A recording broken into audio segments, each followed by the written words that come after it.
What's going on, Bucs fans? Back here, a little different time zone. We had some things going on the last couple of days.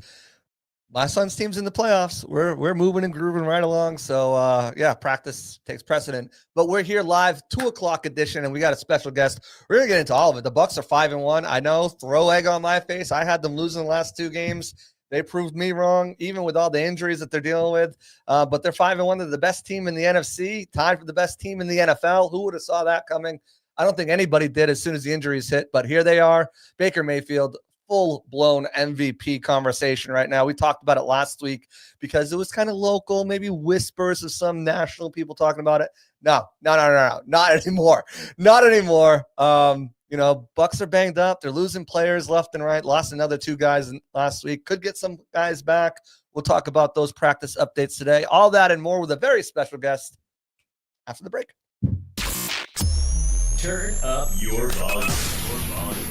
Because you're about to listen to The Sick Podcast. Pirate Parlay. Battle intercepted, picked off in the end zone. Bucs are going to beat the Chiefs. We're the champions of the world. The sickest Tampa Bay Buccaneers podcast. It's gonna be sick. Welcome back to the other side. We got a great show for you today. We're going to get into all those topics I touched on. Your comments, fire them away. We'll get into all those. Any questions you have for me or my special guest on today, we'll love to answer those for you. So feel free to shoot those off in the comments. You just want to say hi, say what's up? That's awesome too. But do me a favor. Come over to YouTube if you're watching on Twitter. Like, subscribe, turn on notifications. If you're on YouTube, appreciate you guys. Do the same. And, of course, everyone who's listening to this podcast version, appreciate you. Come check out the videos.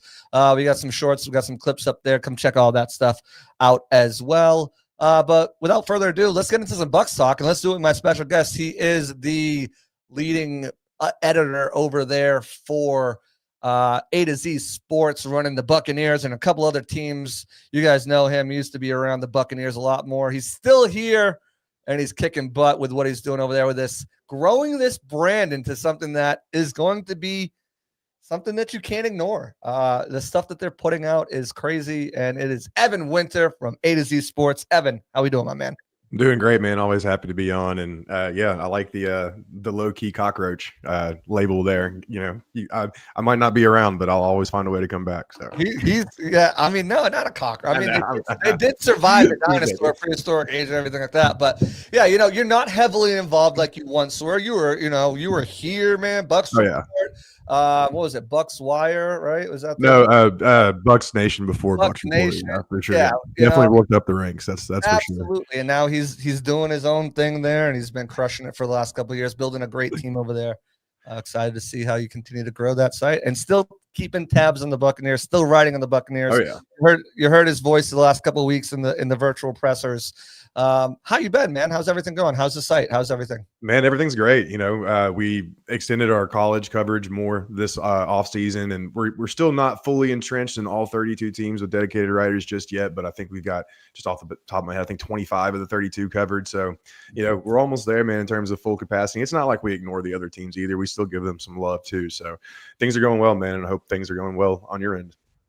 Things are always going well for me, and if they aren't, I'll find a way to make them go well, because that's the way to go, man. That's all you can do, right? I'm a cockroach too, man. Can't hold me down much. But things are going well for us, which is great. But things are going well for the Tampa Bay Buccaneers as well. 5-1 on the season. Had that tough loss against the Eagles, and really, I mean, if we go back and look at that game, which I'm sure you have and I have, they should have won that game too. I mean, if they don't spot them 7 points right away with the block punt, and you saw what they did in the second half, just completely shut down that offense. AJ who? I know that's been the question, the theme all season, but I mean, they have done a great job. They probably should have won that game, and I think if they're a bit healthier, maybe they do win that game. But you look at everywhere you look this week, it's all Buccaneers on top. Power rankings, Buccaneers on top. NFC, Buccaneers on top. NFL, Buccaneers on top, tied with the Indianapolis Colts, but Buccaneers still on top. Are you shocked? Did you think this would happen coming into the season, for one? And then when the injuries started happening, Did you think there was any way this team would be 5-1 headed into this game against the Detroit Lions on Monday? Yeah, so coming into the season, totally could have seen this, right? I mean, at the time, you knew Tristan and Chris were going to be out till about week 4-ish, whatever that might have been. But that was it, right? No other big injuries before the season kicked off, all that other stuff. Now, come week 3, yeah, I'm shocked they're 5-1, and you hit it right on the head, man. It's these injuries, and you can sit here and say, now, granted, the Falcons, they're looking pretty good, but now they did drop, a major bomb to the Panthers, and then they also had a really bad loss. It's escaping me right now, but regardless, those first couple of wins over the Texans and the Falcons, you could sit there and say, well, those are not very good teams, and the Jets too. Sorry, how could I forget the Jets? Well, it's easy to forget the Jets, so never mind. But anyways, those first few games, you can sit there and say, well, they played bad teams, right? That they didn't really beat anybody. But now they beat the Seahawks, who a lot of people are starting to, give them their respect and their due. And then they just beat the 49ers, who were leading the NFC West, even and dealing with their own set of injuries, just beat a really good Rams team, and still looked good, until that second half when, the Bucs just allowed them to 3 points. So yeah, man, I'm shocked they're here at 5-1 on top of the NFC. It's been a great ride though so far, and hey, hopefully they get to 6-1. If they can do that, beating the Lions, with or without Mike Evans, man, it's gonna be great. Yeah, I think so too. Atlanta, they had the bye week, so they're only the 2 losses, and the Jets. I mean, the Jets almost beat the Bucs. The Bucs beating themselves, but the Jets have been competitive. They lost 2 points to the Steelers. They got blown out by the Bills. They only lost 6 points to the Dolphins. Obviously, 2 points to the Buccaneers. They just lost by 2 points to the Broncos, who people are high on. So while things aren't connected, you can see the progress going on there. But the Buccaneers, for what they've been able to do with everyone banged up with all the injuries, and it's not just the wide receivers everyone's talking about right now. Mike Evans and Chris Godwin now with the fibula, and Emeka Abugboo with the hammy now. But it's also the line. I mean, people forget Cody Monk was lost week 2, and Luke Gedeke lost week 2. Mike Jordan lost, week 2. It's been Luke Haggard lost this week. Like, it's been injury after injury on the offensive line and the wide receiver. And Bucky Irving's still not back either. And they've been able to overcome all of those things. And yeah, if you want to say, almost all of their wins have come on, last minute possessions, but they've been so banged up. There's been no other way for them to really, kind of stay in these games and for them to stay in and then find a way to win at the end of 4 of their 5 wins has been nothing short of remarkable. And I think, I had them coming to this game 3-3, so them at 5-1 is definitely higher than I had it. They do have a tough stretch coming up after the break that looked a little bit easy. It looked like a 2-game stretch that was going to be tough, but now it could be potentially be more than that with some of these other teams that are coming alive. But I think when you look at this team and why they're 5-1 and how they're here and what they've done, it's a team sport. You can't always put it on one player, but one player seems like willed themselves to these victories every week. And the latest was Baker Mayfield against the Niners, another crazy play against the Niners. Last year, he had the stiff arm of Joey Bosa. This year, the 3rd and 14. Yeah. My goodness, like he's tackled by Huff in the backfield, and then the block. Let's just say the block Cade Otton delivered for Baker to get that first down has been seriously underplayed, because without that, Cade Otton's been a stud. Without that block, like, he's not getting that first down. The stretch, the reach, all that's all Baker, but Cade definitely sprung that. And it's starting to come around because, again, we talked about it last week with Caleb Skinner from Bucs Game Day. And we talked about Baker, MVP. Could he be the MVP? Now, it's not just people who cover the Bucs. It's the entire world. You look at Good Morning Football, First Take, Stephen A. Smith, Dan Orville, all these people. Baker Mayfield's a clear-cut MVP for all these guys. 10 touchdowns, 1 interception. He's been lighting it up. Yeah, man. And again, it kind of goes back to those first few games, right? I mean, he's been playing at this level. We've been watching the whole entire season, obviously. He's been playing at this level all year, and he's been making these clutch plays all year long. I mean, going all the way back to week 1. And so, you could even have started kind of like lighten this conversation with some kindling and stuff after that Jets game, right? Yeah. Obviously had the Eagles loss after that, but still, now that it's funny though, because now that the Bucks have beaten a couple of really good teams, yeah, now it's legit talk. And obviously, if they beat the Lions after this, then it's going to grow even louder, and it should. And he should be the MVP front runner right now. And it's obvious because not only, like you said, he's willing the Bucks to win right now, but he's doing it without, first off, the offensive line, without the infrastructure he needs to play at this kind of level. He's doing it without the help at wide receiver that he needs to play at this kind of level. And he's raising the levels of those around him. So, I mean, it's just been incredible to watch, man. And yeah, he keeps doing this. He's going to be hands down the MVP. And going back to the last second win thing, I mean, the Chiefs did it every week last year, So, I mean, and we saw what happened with them. Now, granted, it didn't finish, right?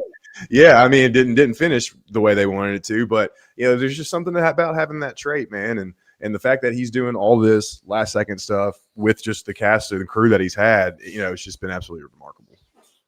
And the thing is, too, we've gone now, this is year 3 without Tom Brady.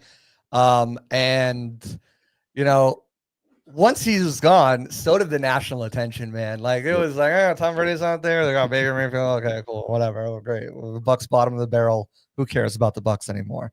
Now it seems like all the attention is on the Buccaneers, and Baker Mayfield's a huge part of that because he's bringing the extra attention. The Buccaneers are 5-1; they're doing it themselves, but Baker Mayfield has been a huge point of getting the Buccaneers back in this national spotlight, and I think they hold on to it. I mean, if you guys paid attention, I've had the Bucks winning the Super Bowl since before the season. I think that's and now it looks like an even better pick, and I backed it up with money. Because I bet on them to win the Super Bowl.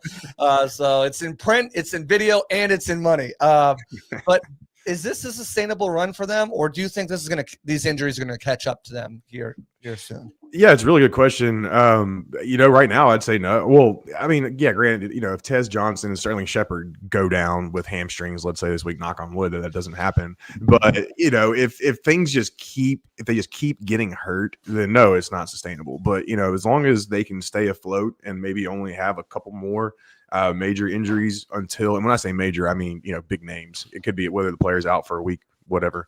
But if they can just avoid major injuries until some of these guys come back, and obviously we don't even know what's going to happen with Gedeke, and they're doing all right without him. They could be better, but they're doing all right without him. But like Bucky and Mike and Chris, well, let me take that back on him too. But at least Egbuka, if those guys start coming back and they can avoid major injuries until then yeah, I totally think they can sustain it. I've had my doubts for the last 3 weeks in a row. It all started with the Jets game and all the offensive line injuries going into that game, and then everything that's followed back, and they've proved me wrong every single time. So, yeah, totally think that they can sustain it as long as they can get a couple of other guys back before suffering anything else, because we know they're going to suffer another major injury at some point. It's football, man. I mean, right. You have to seriously be so blessed to go through an entire year without injuries, so or at least big injuries. So, yeah, get a couple guys back.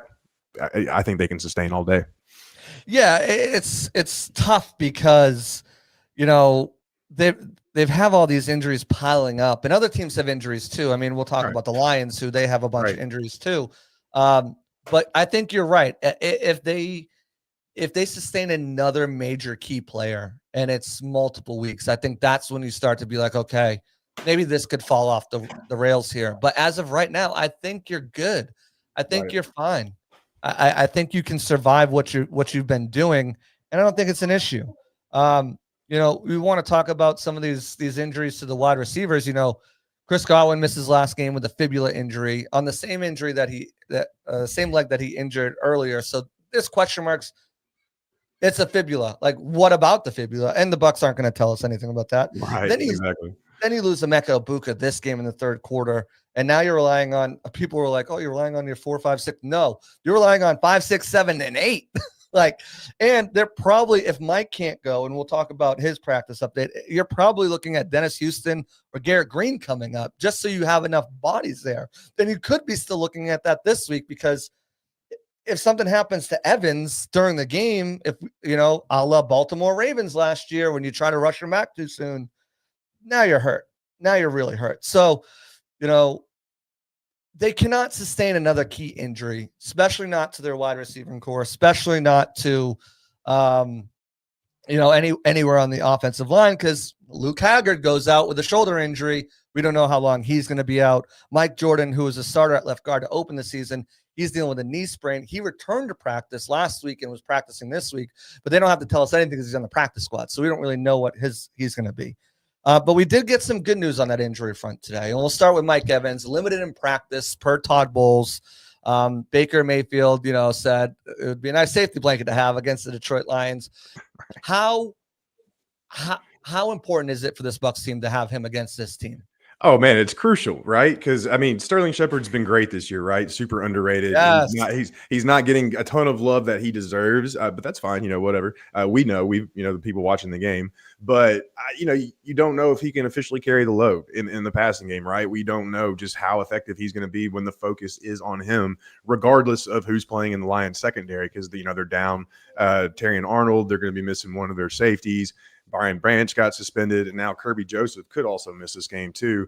Either way, we just don't know, right? And then same thing with Tez Johnson, Cameron Johnson, Ryan Miller, all super young, super inexperienced. So what happens when the focus is on them? Having Mike in there, man, not only with the injury problems that the Lions are having in their secondary and the suspension, but having him in there immediately draws whatever top resources that the Lions have away from the other guys. And then now – we know what Sterling Shepard can do, in a second or maybe third role against, the cornerback 4 or whoever he might be matched up with. And then we know that the Bucs will be able to scheme ways to find Tez and Cam the ball. Like, that's the biggest thing too. And again, the Bucs might not be able to draw up those plays or call those plays rather, if Mike's not in the game, just based off of personnel. And that's the thing though too, is the key thing with Chris Godwin, Egbuka, and Evans is they're so versatile, right? They can play the F, X, or Z. Shep can't really, go outside too much. He's better in the slot, so on and so forth. So they're not as versatile. It doesn't allow the Bucs to do as much with their playbook as they could with Evans in the game. So absolutely huge. Then plus we talk about what he does in the run game as well in terms of blocking, and then just having that presence there, the confidence boost, and just the energy boost it would provide for the team in general. Absolutely huge if he can go on Monday. Yeah. It's a changer for sure. It's a game changer for sure. Absolutely. You mentioned all those injuries in the secondary for the Lions, and I think if you have a guy like Evans out there, he dictates coverage. We know that. We can go back to Houston in week 1, and you just listen to Egbuka, Grizzard, Evans, and Baker talk about it, and the game-winning touchdown or the game go-ahead touchdown to Egbuka was a huge part of that because Evans dictated that coverage. Jesse Bates bit hard, and bada bing, bada boom. Called his own play. Still crazy to me. But you had a great question. We talked to Brian McClendon, the wide receivers coach, yesterday.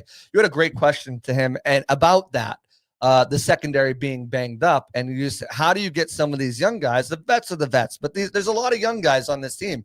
How do you get them to keep their focus when, hey, they might be looking at their chops and be like, oh, they're on their 4th cornerback, right? And McClendon said, I just tell them to look in the mirror. And I thought that was so great of a response and a great question to prompt that response because he's right. Okay, they're on cornerback 4, 5, 6, 7. We're on wide receiver 5, 6, 7, and 8. Look in the mirror. It doesn't matter what order you are, what rank you're in the NFL. You're in there for a reason. Of course, some rosters are stronger and some players are better, and some players are in there because of necessity, and then they're out of the league for the rest of their lives. But it was a great, I think, correlation to what's going on with the Buccaneers and specifically the position group we're talking about going up against position group. It's not like we're talking about wide receivers and they're banged up at linebacker. It's literally going to be banged up at wide receiver versus banged up at corner secondary. So I thought it was just a great correlation and for a great for us to hear that, hey, he's keeping these guys grounded no matter what happens. And I think that was awesome to hear. Staying on the offensive side for 2 more quick things. We did get an update on Luke Goedeke, and I think there's something lost in translation here with Luke Goedeke because I feel like a lot of people, especially in the media, when he was placed on IR, thought it was like a 4-game IR stint. And now Todd Bowles comes out here and we're hearing, through the last couple of days is that he's going to be back potentially at some point this season. And same thing with Jalen McMillan. Everyone anticipated him to be back in week 10 after the Bucs week 9 bye week. And now that doesn't appear to be the case either. What are your thoughts on both of these situations? Can the Bucs survive with Charlie Heck, especially against this Lions team that destroyed Justin School. And I think we can all say that Justin School is better than Charlie Heck, especially at least in pass pro. Heck's been good in run blocking, but what were your thoughts on hearing that from Bowles officially that, hey, he's not coming back after this week? It's going to be some point this season. Yeah, it's strange, man. And why not? Why isn't he on IR then? And I can understand why the Bucs didn't put Wirfs and Godwin on IR to, start the season, even though usually in that case they would go on IR, but they came back a week early, all that other junk. It's weird, man. I don't know. And the fact that they just seem so ho-hum about it. Like, oh yeah, he might be back in December. He might be I don't know, man. He'll be back. Yeah, he'll be around. We didn't want to start Charlie Heck, so we moved our center to left tackle, but he'll be back. We got Heck. We're fine. Yeah, like it's just, reminds me of the meme and all that stuff with the dog and in the fire. But yeah, can they survive? Yeah, I think they can.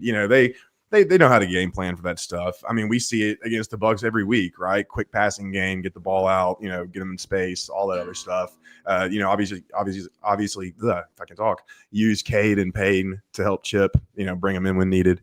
But yeah, and then going back to the other injury, it's, McMillan, Todd said the other day that he was still in a neck brace. So right, it's tough, man. Like at this point, Week 7. He's supposed to be back in 3 weeks. Yeah, like at this point, I'm just if they're back for the playoffs, then that's just kind of what I'm setting my baseline for at this point. So and like you said, we know they're not going to tell us anything. So, but it's strange. It's strange. It's strange.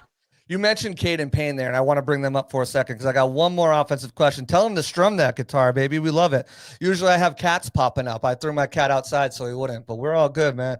No worries over there. We all got kids, and if we don't have them, please don't. Just travel and enjoy your life. No, I'm just kidding. They're great. They're a gift, I guess. They're a blessing, and they're great. The greatest reward you can have. I still haven't found what the reward is, but we'll find it. Speaking about Cade and Payne, they have been. I know the numbers aren't there receptions wise, especially when Coe went down, because Coe is a big part of their blocking, even if it was, a decent blocker, not a hyped up blocker that people think he was. Still a great special teamer. But I think Cade and Payne have done just a phenomenal job blocking. Actually, Payne Durham was the highest rated tight end in run blocking this week for last week. So I want to give them their flowers. Shout out. That's not the question I was asking you. My question for you before we move on to the defensive side, because we do have some injury updates over there. We have some big news on a player who should have been traded or cut in the offseason that we could talk about too, and a couple other players whose plays have improved, and someone's on a media tour right now. But what's been the biggest surprise for you on this offense, on the offensive side of the ball? And don't say Emeka Egbuka. No, I'm going to say that. No, we knew all about Egbuka coming in. Biggest surprise? That's a good question, man.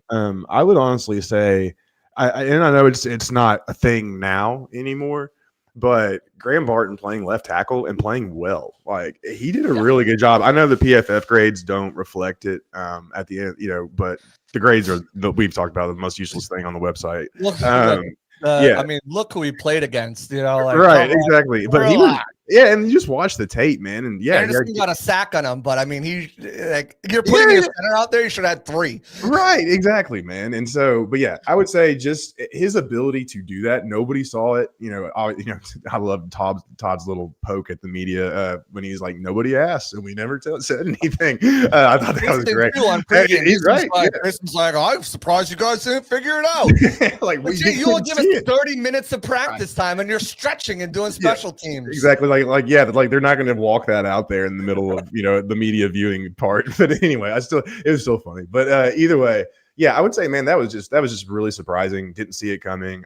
He played tackle in college, but still seeing a center move out to tackle. Played at Duke in college. He played tackle at Duke. It's a big difference. Right. So and the year in Harvard, man. Like, come on, Yale, man. And the year he took off was his first year in the NFL. So he just completely changed everything at the highest level, So, but either way, yeah, Graham Barton playing left tackle, I would say, because everything else outside of the injuries has kind of gone to plan pretty much for the most part. I mean, they're scoring points. They're 6th in the NFL in points per game. They're explosive. The running game, I would say, does need to be improved, and the offensive line can be shaky in pass protection from time to time. But yeah, man, I would definitely say just Barton and just being able to do what he did has been the biggest surprise for me so far. Yeah, and then Barton coming in, like he feels like, all right, I got a whole year, in the system. I got a whole off season ready. Like I feel like I'm ready to go hit the ground running. Except you're playing left tackle. Like, okay. For me, it's been Josh Grizzard. I really expected him to struggle a little bit, or not struggle maybe, but kind of find his footing, just like Liam did, and just like Dave did. And Dave was a lot more committed to what he wanted to do, I felt like, his first year, because they really didn't change the way they wanted to run the ball, which wasn't effective towards the end of the season. And I think they ended that season, the last 5 games, doing much better than they did at the beginning of the season. And I felt like it was stubborn for him to, not stubborn, but just kind of, he wanted to get that mid zone, outside zone, wide zone run set. He wanted that to bring that over with. And then Liam last year, same thing. He made the change a lot quicker and started doing the more gap, duo, power, stuff like that. And said, this zone stuff ain't working. We're moving to our team strengths, our running back strengths. And I don't think there's anything where I look at Grizzard this year and say he hasn't adjusted quickly enough, or he hasn't utilized his strengths as players. Has there been some sequencing issues, I think? Yeah, sometimes. Has there been a couple questionable? But it's not something where I'm like, why would you call that right there? Like, that's like, and maybe it's been once or twice in 6 games, like, I'm like, that's a weird call play. Hasn't been egregious. I've been very impressed with him. And you're in Tennessee, and, the Titans just fired their coach, and I put a post, just the kind of satire post up, like, hey, Bucks, Bucks losing another OC incoming. Josh Grizzard to the Titans uploading, and people were like, don't you put that evil on me, Ricky Bobby. No, dude, I'm not gonna lie. I mean, as soon as they fired him, I was like, "Oh crap!" I was like, "Here we go." I was like, "Here we go." No, I mean, it definitely entered my mind, and that's totally legit, man. Yeah, and the thing I've been impressed with him too are his game plans. He's had very sound game plans, like you were saying, in terms of like individual play calling and stuff. What are you doing moment? I haven't felt this year going, through a game and being like, what is the plan here? What is he trying to do? Why are they doing this? Why are they trying to do this? Why are they doing it this way? I haven't found myself. There's always going to be moments. Hell, Andy Reid people have moments with him where they're like, Andy, what are you doing, man? So it happens with everybody.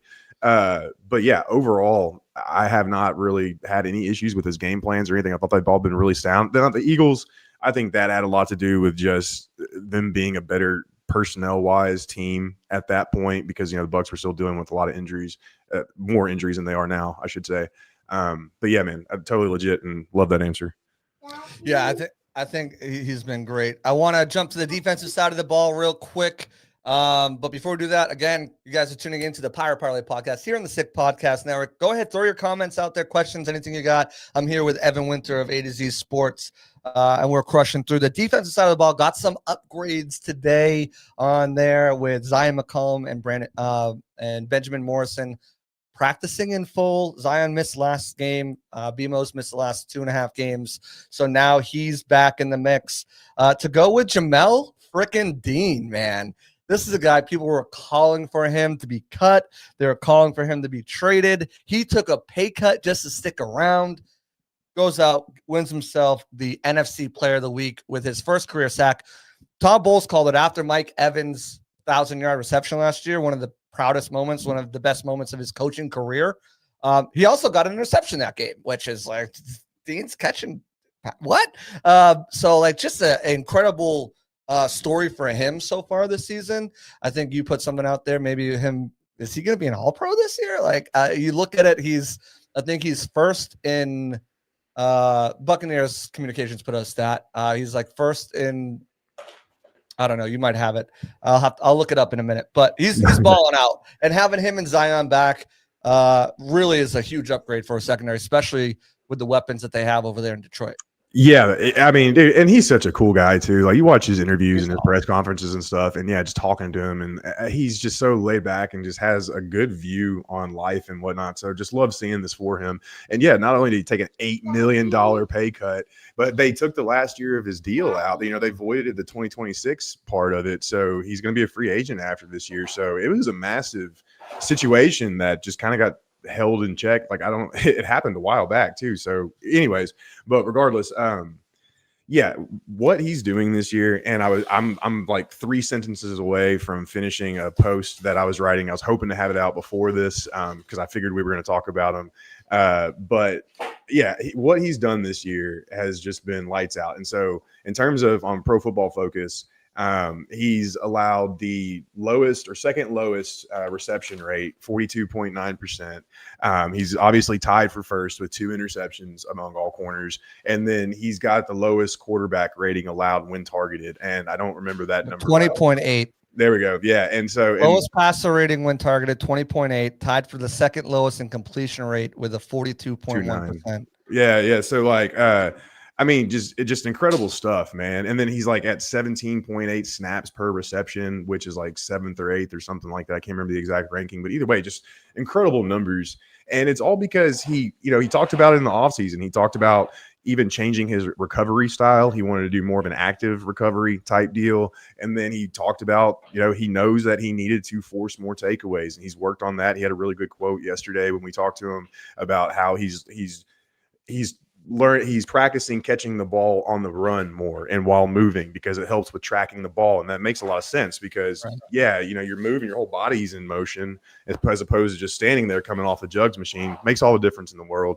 And yeah, with Morrison coming back, with Zion coming back, I mean, they had, those graphs and all that other stuff that people put out these days with, the parallel axes and whatnot. Yeah. They had one out the other day. It was, whether they're better in man or zone, just how much corners are affected. And both Zion and Jamil were up in the upper right of the quadrant. So huge additions, I guess, or returns. That's a better word, with McCollum and Morrison. And, you look at Morrison too, how he's been rotating with Jamel. I think that's played not only, is it just good getting your rookie out there and developing your rookie, but I think it's helped preserve Jamel and have kept him from getting hurt. Obviously missed week 5 against the Seahawks, Absolutely. But, I think that's helping him too. Yeah, I definitely think so too. And, when you look at what he's been able to do this year, you heard the numbers. The thing about that sucks for the Bucs now, and maybe it doesn't suck. It does suck for 2 reasons. One, they can't, if they wanted to keep him, they can't do it until he hits unrestricted free agency because he took a pay cut. And 2, if he goes and signs a massive deal, he took a pay cut. They ain't getting a comp pick for it. So it's gonna, they kind of screwed themselves over there. But Jamel, his improvement has been crazy this season. It's been awesome to watch. He's always been that baller. And I think a big part of the reason why he's been so good this year too is because the Bucs are playing press man more. They've got the dogs up front who are getting pressure. And we talked about the pressure last week. We talked about it last week, and the Bucs went out and had 6 sacks. But,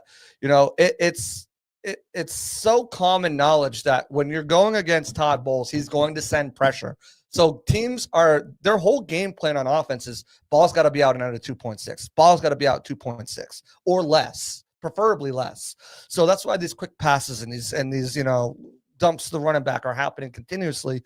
And, the Bucs are missing tackles here and there, and it's turning into big gains.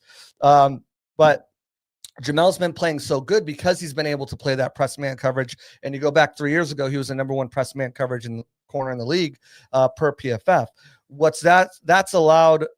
What else has allowed him to be better is not just the front 4, but now the play of guys like Servassier Dennis and Levante David as well, because those quick passes that were hurting them and Levante, Todd Bowles talked about Servassier Dennis today, saying, he was really antsy, he hasn't really he's settled in, and you saw him settle in. He had a really good game, especially in coverage against Christian McCaffrey, of all people. McCaffrey's going to get his, but he did a really good job of limiting and taking away reads for Mac Jones. I thought he had a really good game. He's been lights out in run support all season, but I thought he had a really good turning point. And of course, Levante David's big play as well. I feel like the linebackers are coming on right now and at the best time. Yeah, and having Antoine Winfield Jr., just to add to your point, back and healthy behind him with Jamel Dean. I mean, just the confidence, I guarantee you that just boosts his confidence in what he can do just so much more. But yeah, no, with the linebackers, yeah, man, they're doing great. And I really do think that Servassier, I love how it's SVD and LVD, but I love how Servassier is really starting to turn it on for sure. And if he can just get better in pass coverage, then yeah, we're looking at, one of the better duos in the league. Absolutely. And Levante is doing his media tour right now. He's on Kay Adams' show this week. He's doing all sorts of stuff. Guy's priming for Hall of Fame. He's getting his name out there so people know. And with that interception, he jumped over future Hall of Famer Bobby Wagner and fellow teammate Deion Jones for the most interceptions by linebacker in active linebacker in the NFL right now. Let's look at this Lions game real quick because it is a big game. Monday Night Football. It's not necessarily what are the Lions 5-2 right now? So I mean, it is essentially for first place in the NFC, and even more than that, a huge tiebreaker because they lost the game to the Eagles. They lose this game to the Lions. It could come back to haunt them. They went up there and beat them last year. They got to do it again this year. It's going to be a tough matchup. What's the biggest thing when you look at this that you are concerned about for the Bucs, and what's the biggest thing that you look at and you're like, oh, the Bucs are in a better spot? Yeah, I mean the Lions offense, obviously the offensive line, I think is what worries me the most. I mean, they are the Lions offensive line that we've been used to seeing over the last couple of years. They just keep Jared Goff protected. He's one of the lowest pressured quarterbacks in the NFL. He's one of the lowest sacked quarterbacks in the NFL. And the key thing with them too is all the motion they use and just how smart they run the offense. I'm working on a piece with our Lions writer right now. We should have it out tomorrow, but it's all about just, and Jamel talked about it yesterday, the eye candy. They've got to be disciplined. They can't fall for the motion. They've got to be smart and read their keys. But I was going through all the Lions goal-to-go plays on NFL Pro, and they use motion on 67% of those plays. And it makes sense when you're down there in the goal-to-go situations because it's the low red zone, not a lot of space. So why not try to create all that, try to create all that traffic and get yourself in a spot where you're making space, right? So their offensive line, and that's what makes all that go. That's what allows them to do all these things. So offensive line is definitely what worries me. But Taylor Decker just came out. He's back to practice, right? So and that's big, yeah. So but the one thing that does make me feel good is Kalijah Kancey wasn't there in week 2 last year, and the Bucs held them to 16 points, did a really good job. And now obviously with Elijah Roberts and how he's been playing pretty well, you feel pretty good about that. But the one thing I think they really have an advantage, and this might seem like low hanging fruit, but actually let me take a little step back. Where they do have an advantage, I was going to say the receiver core, but I'm going to take that back. Where I do think they have an advantage definitely is in the safety department, because what Bowles is able to do with both Tyke Smith and Antoine Winfield Jr. is really going to affect how the Lions like to run the ball for starters, and then that obviously trickles down to the passing. Jacob Parrish in there too, I think. Yeah, so I mean, if they're moving Antoine and Tyke around, whether they're up high or down low, wherever you want to put them, is really going to just allow the Bucs to do a lot of different things in the box and on the back end. And the Lions, they use every inch of grass, right? They know how to spread teams out and so on and so forth. So to have two capable players that don't tilt the scales, so to speak, in the Lions' favor, because if you take a safety off the field and run with more corners, you're going to be lighter, right? So on and so forth. But to have two players that could balance it out and you're not losing one or like one aspect or the other on both levels of the defense like that is going to be huge. So I think that's what the Bucs have an advantage. And I don't think we got an update on Izzy, but he should be close to returning too. So that gives you even more versatility on that back end with 3 guys who can play down in the slot or both safety spots for certain looks and lineups. And I mean, I would be remiss if I didn't mention Kendall Vildor's interception, stumbling, bumbling, and falling, but would have, should have been a pick 6. I know it's different, but I got slight flashbacks. I'm going to go back a little bit here though to 2011 or maybe it was 2010. Either way, before my time. Yeah, it was. Might have been in 2009. Actually, it was 2009. Now I'm thinking about it. One of Rondé's last final years. But anyways, he picked the ball off. I think it was. I can't remember the team it was against, but he was in the creamsicle jerseys. So now that I'm thinking about it, pretty sure it was 2009. But he was older at this point in time, right? He was like 35 or whatever. Usually when Rondé gets ahead of steam like that on an interception, he's gone, right? Everybody remembers the NFC Championship game. Bro, it was so slow and so sad to watch. It was like trying to watch your old dog play with his favorite toy or something. I'm just like, oh, Rondé. But anyways, Kendall, I got flashbacks when Kendall just could not. He forgot how to run. Yeah, I've never seen anything like that. So excited, he was just tumbling over. Right, this is my shot. Oh, Daniel Jones-esque from a couple years ago. Yes. I want to get your thoughts, final thoughts on this Lions game. Before I do, let's jump past the Lions game, and I don't want to look too far ahead. Yeah. But after the Lions, the Saints. It's the Saints. They're terrible right now. If they lose that game, it could be a sort of a trap game for the Bucs, but there's no reason why they should lose that game, in my opinion, whatsoever. What thought to be a good game coming out of the bye is now increasingly getting a game where you're kind of worried about, because Drake May is the truth. He's the new thing. He is like the next coming of Jesus right now. Then you got the Bills, and then you have the Rams, and then you have a questionable Cardinals team where it's Kyler Murray hasn't been there, but they looked really competitive when Kyler was in there. A lot of people, had them as a sleeper to make the playoffs and had them as a dark horse. Are you concerned about the schedule now after the bye week, where once you're like, oh, this back half of the schedule looks good? And that's not to mention, we talked about the Falcons turning the corner right now. I think they had the number 2 defense and the number 1 offense, number 2 defense in the league, something like that, or vice versa. And the Panthers are they're improving. Yeah, that's actually, I was going to bring that part up too about the Panthers and the Falcons as well. And yeah, I think right now, if you're logically looking at the schedule, there are some worries about that after that Saints game and what they're going to be able to do. And it's going to be really interesting to see. I don't know if I'm so sold on the Patriots right now. I mean, yes, they beat the Bills, and you don't want to ever try to do transitive property, and that's not what I'm trying to do right now. But the Bills did just lose to the Falcons, right? So there's some questions about the Bills there. And then outside of that, though, they've beaten the Dolphins. They beat the Jets. The Jets. And then there's another team that's just, when you look at who they beat, they lost to the Steelers. I can't think of the other team that they lost to.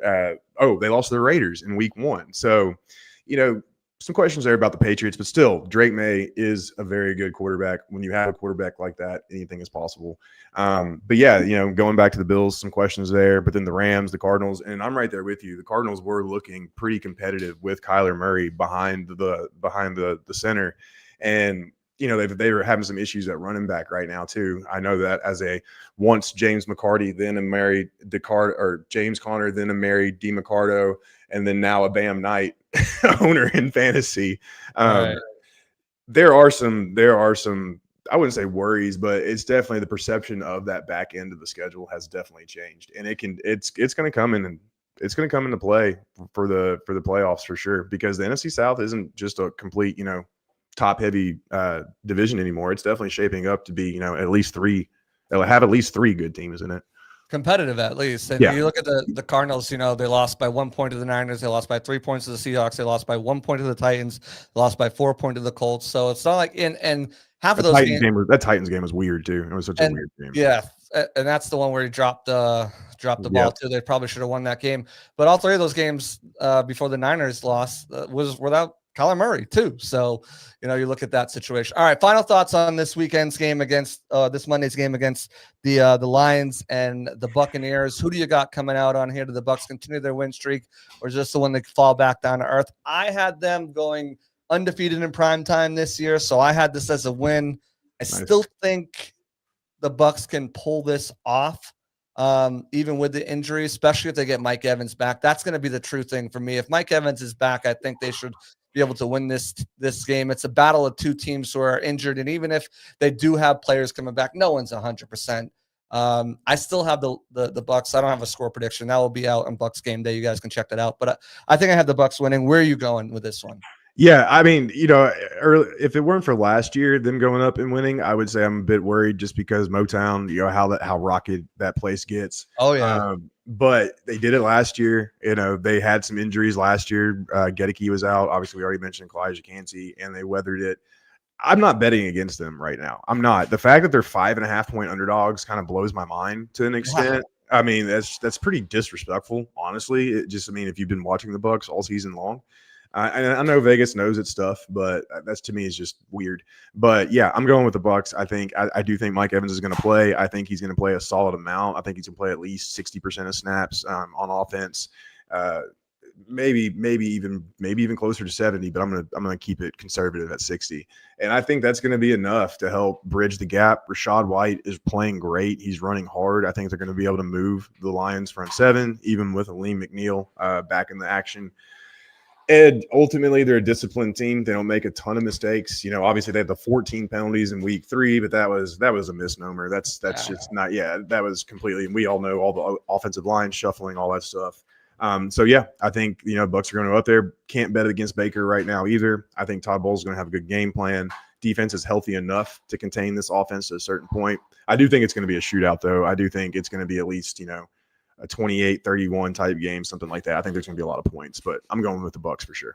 Yeah, I think, with no Ben Johnson there too is a little bit different too. And I know their offensive coordinator. I mean, they scored 52 points. I mean, they've scored. Besides that Bears defense is awful though. So besides those 2 losses to Green Bay and Kansas City, they scored 52, 38, 34, 37. They're still moving the ball at a good rate, but this is going to be their offensive coordinator, the new offensive coordinator who was there last year, his first time really having to deal with and call the plays and really kind of prepare for Todd Bowles. And Todd's going to have some wrinkles for him. We know that. Evan, thank you so much for popping on here. I said we're going to go 40. We're at 45. You guys know how this goes. But go ahead, promote yourself. Where can everybody find your work? What are you guys cooking up next over there at A to Z?